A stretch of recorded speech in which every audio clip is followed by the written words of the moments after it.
Salut à tous, c'est Fike, j'espère que vous allez bien et aujourd'hui on se retrouve pour parler de cette finale de l'Euro DU21. Et malheureusement, j'aurais préféré quand même tourner cette vidéo avec une victoire des Allemands. Cette finale était tout simplement un remake des phases de poule. On a retrouvé l'Allemagne en finale face à son adversaire des phases de poule, l'Angleterre qui avait fini deuxième. Cette équipe anglaise avait quand même battu les Espagnols et les Pays-Bas sur leur passage, là où les Allemands ont dû battre l'Italie et l'équipe de France pour arriver jusqu'en finale. Et là où l'équipe d'Allemagne avait battu l'Angleterre durant les phases de poule 2-1, et ben le scénario s'est inversé lors de cette finale. Un match digne des meilleurs scénarios hollywoodiens où on a une équipe d'Angleterre qui rentre très rapidement, très fort dans ce match. Tout simplement l'Angleterre qui marquera les deux premiers buts dans les 25 premières minutes, sachant que le premier but avait vraiment été mis très tôt dans le match à la 6e minute, avec une équipe d'Angleterre qui est vraiment arrivée pour abattre son adversaire. Et en même temps, est-ce que pour l'Allemagne, il y avait vraiment un pire scénario possible qu'affronter cette équipe d'Angleterre que tu avais déjà vaincue?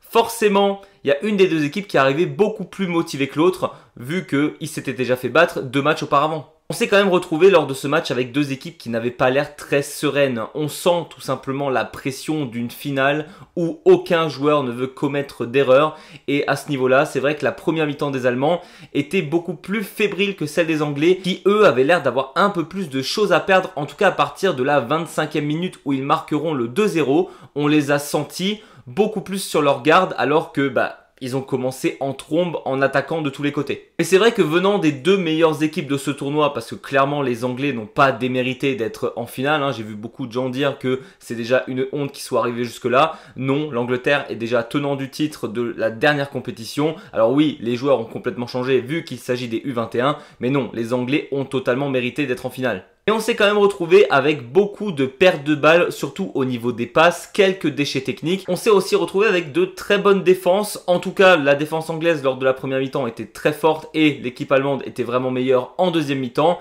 Parce que oui, c'est clair qu'il y a quand même eu quelques déchets techniques, sinon on n'en serait pas à 2-2 avant les prolongations. On a Harvey Elliott, l'attaquant de Liverpool, qui a tout de même mis une sacrée clim à cette équipe allemande dès le début de match, où on se retrouve avec beaucoup de contre-attaques de la part des Anglais. C'est là, clairement, où ils sont les meilleurs. Les Allemands ont tenté sur ce match plutôt d'avoir la possession de balle. On l'a bien vu à la fin, je crois que c'est même assez clair que les Allemands avaient plus le ballon que les Anglais. Et ça se voyait totalement que sur ce match, les Anglais s'attendaient à ce que les Allemands jouent plus avec le ballon, avec leur équipe type. Parce qu'on rappelle que le premier match entre l'Angleterre et l'Allemagne, pendant les phases de poule, les Allemands ils ont tout simplement fait tourner leur équipe, donc ils ont joué en défense pendant que les Anglais attaquaient. Là c'était plutôt le contraire. Une défense allemande en début de match un peu en mode cafouillis, en même temps quand tu es à 3 contre 3 c'est un peu plus compliqué. On a Atuboulou qui fait un magnifique arrêt, malheureusement on a Collins qui est pour moi le gros flop de ce match du côté des Allemands, qui redonnera le ballon à Elliott qui marquera un magnifique but imparable pour le gardien. Et d'ailleurs sur ce match, globalement, les buts anglais sont imparables. Le gardien anglais sur les buts allemands, je pense qu'il peut mieux faire sur les deux buts, même s'ils sont magnifiques. Là où c'est quand même très très fort de la part de cette équipe anglaise, c'est que même si tu mènes très vite dans ce match, tu ne commences pas à laisser l'Allemagne jouer plus que ça, tu continues à attaquer au point où c'est toi qui marqueras le 2-0. Et à ce moment-là, c'était totalement mérité que les Anglais mènent 2-0, même si l'Allemagne a eu une ou deux occasions. C'était pas aussi franc et aussi net que les deux buts anglais. C'est à partir, comme dit, de ce deuxième but où l'Angleterre a un peu plus eu peur, a commencé à plus défendre. Et c'est à ce moment-là que les Allemands ont tout simplement attaqué beaucoup plus régulièrement sur le but anglais. Bon, il y a un truc quand même encore qui m'a chafouiné de la part de cette équipe allemande. Au-delà du fait que Woltemade était automatiquement pris à 2 voire à 3 par cette défense anglaise et donc avait beaucoup plus de difficultés de distribuer le jeu. Du coup, les Allemands ont commencé à refaire comme contre l'Italie, des centres à tout va. Ça n'a pas arrêté de centrer pendant 30 minutes, on va dire. Mais là où contre l'Italie, ça n'a pas fonctionné, on a eu un magnifique but de Vaipa à la 45e plus 1. Donc juste avant de rentrer dans le vestiaire, réussir à réduire le score à 2-1, franchement, c'était absolument magnifique. Et à ce moment-là, j'y ai vraiment cru pour cette équipe allemande. Alors qu'avant, c'est vrai que je me suis dit que les Anglais étaient plus proches du 3-0 que les Allemands du 2-1. Sortie de vestiaire, un match qui a tout simplement changé du tout au tout au niveau de la physionomie de match. Où on avait une équipe anglaise plutôt dominante en attaque en première mi-temps. On s'est retrouvé avec une équipe d'Allemagne qui avait vraiment la possession de balle et qui en faisait quelque chose pour une fois. Typiquement, on se retrouvait en deuxième mi-temps avec un match où on se dit, quand on est devant sa télé, c'est sûr qu'à un moment, le but va tomber. C'était impossible autrement. Les Anglais étaient vraiment à 11 derrière. On avait même Atuboulou, des fois, qui dans la première moitié de son terrain faisait les passes pour amener de l'attaque. On sentait vraiment que ces Allemands, ils n'étaient pas là pour se faire avoir 2-1 comme les Anglais en phase de poule. Et on se retrouve donc avec cette équipe allemande ultra combative qui arrive à la 61e minute avec un corner de ce qu'il y a de plus banal. Un corner, on sait que ça peut être dangereux, surtout quand tu as des grands comme Voltema de devant. Mais on a surtout Nebel qui prend la balle et qui décide de mettre tout simplement un des plus beaux buts de ce tournoi. Enroulé, deuxième poteau, le gardien la touche, mais elle est absolument magnifique cette balle. Comme dit, je pense que le gardien, s'il fait un peu plus attention, il peut la sortir.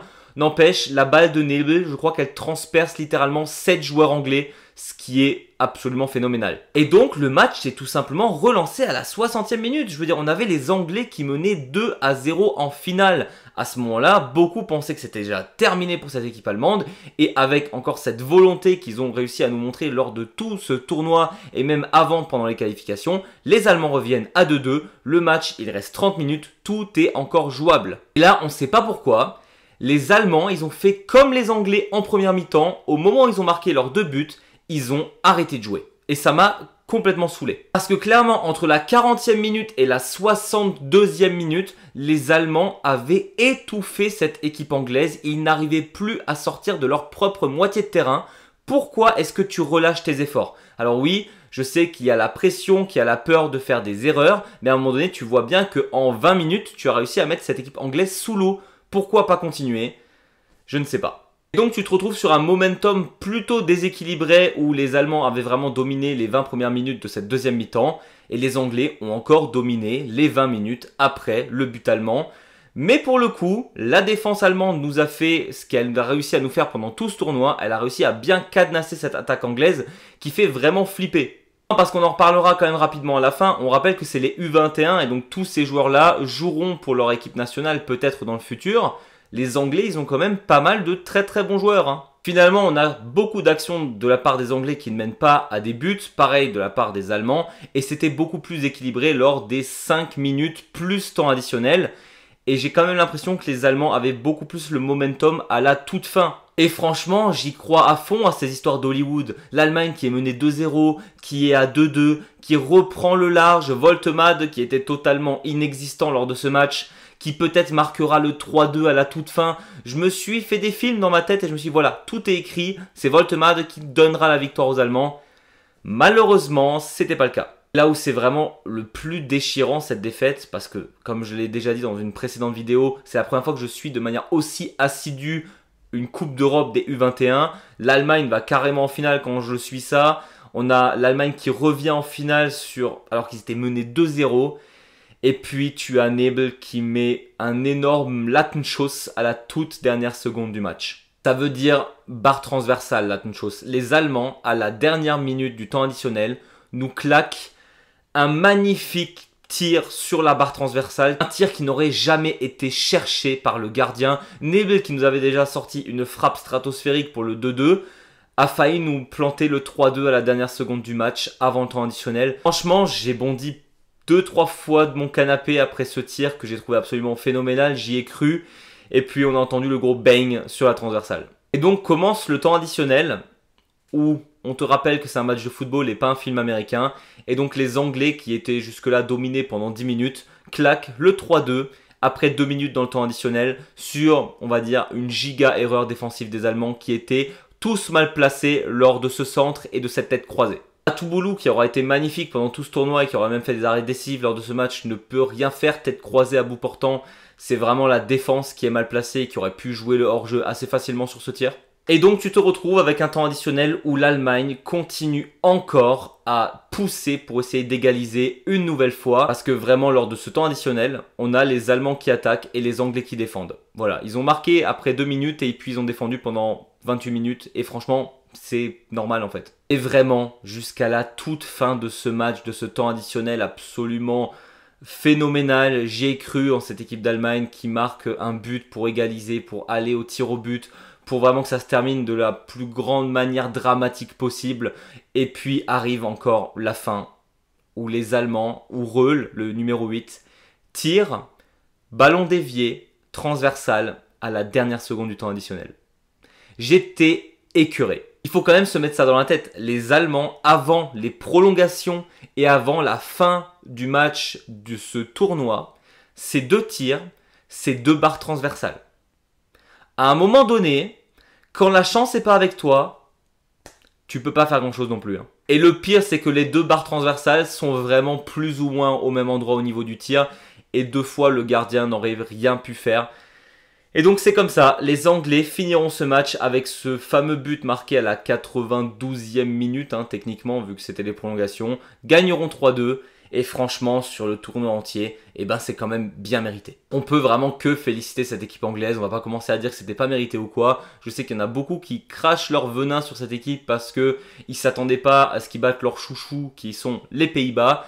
Beaucoup aussi disent que oui, les Allemands, ils ont dominé ce match, ils ont mis des parts transversales. C'est vrai, mais même, c'est pas parce que tu as la possession de balle que tu domines le match. Les Anglais ont très bien commencé leur match. Les Allemands, s'ils avaient fait la même, peut-être qu'ils auraient tout simplement gagné. Ils l'ont montré en phase de groupe que même si tu es dominé, tu es capable de marquer un but même si l'équipe en face est très forte. Ça n'a pas été le cas. Bravo aux Anglais. Et évidemment, bravo à cette équipe d'Allemagne qui m'aura fait kiffer, qui aura fait kiffer vraiment la nation entière. Quand je vois les Allemands qui disent que l'équipe allemande des U21 a fait plus kiffer l'Allemagne que l'équipe des seniors A, j'ai envie de dire, pendant la Nations League, qui ont été vraiment atroces. Je m'attends quand même à voir beaucoup de ces joueurs dans le futur en équipe d'Allemagne. En tout cas, il y avait du monde dans les tribunes. On a eu pas mal de managers et de coachs de Bundesliga qui sont venus voir le match pour éventuellement voir leurs joueurs et voir qui c'est qui pourrait acheter dans le futur éventuellement aussi.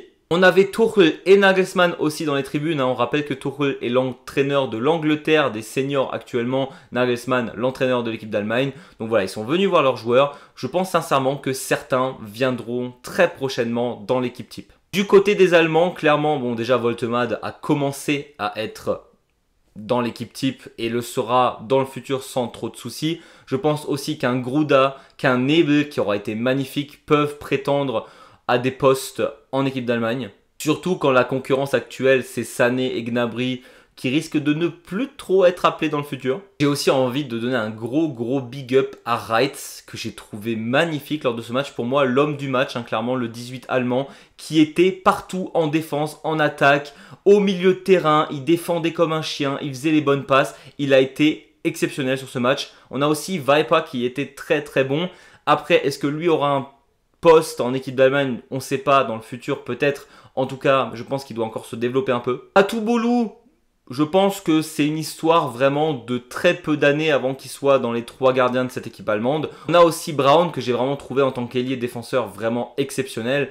Collins, sur les 2 derniers matchs malheureusement, aura été quand même un sacré flop. Alors peut-être qu'il va encore se développer avec Frankfurt. Mais c'est vrai que sur les 2 derniers matchs, c'était vraiment pas ses journées on va dire. En tout cas, très hâte de voir la progression de ces mecs-là et on les verra. Il y en a beaucoup qui jouent en Bundesliga, que ce soit Freiburg, Frankfurt, Mainz, Gladbach, Stuttgart. Pour l'instant, en tout cas, pour Voltemade. En vrai, j'en veux un peu quand même au Bayern pour ceux qui ont suivi, que Voltemade, il est clairement dans les plans du FC Bayern. Avoir fait toute cette communication avant la finale de l'Euro U21, je trouve ça un peu dommage. Parce que mettre une pression médiatique telle sur Voltemade avant un si grand événement, forcément, ça allait être plus difficile. Déjà, on a bien vu les Anglais, ils l'ont bouffé sur ce match. Ils avaient juste une seule envie, c'était qu'ils ne marquent pas un seul but et ils ont réussi. Oui, on sait que ce jeune-là a un talent merveilleux, que ça sera sûrement le futur attaquant de l'équipe d'Allemagne, etc. Mais une pression pareille avant une finale, c'est quand même vraiment dommage. Surtout que c'est un joueur avec ses U21 qui a eu 21 matchs. Et sur ces 21 matchs, il y a 20 matchs sans défaite.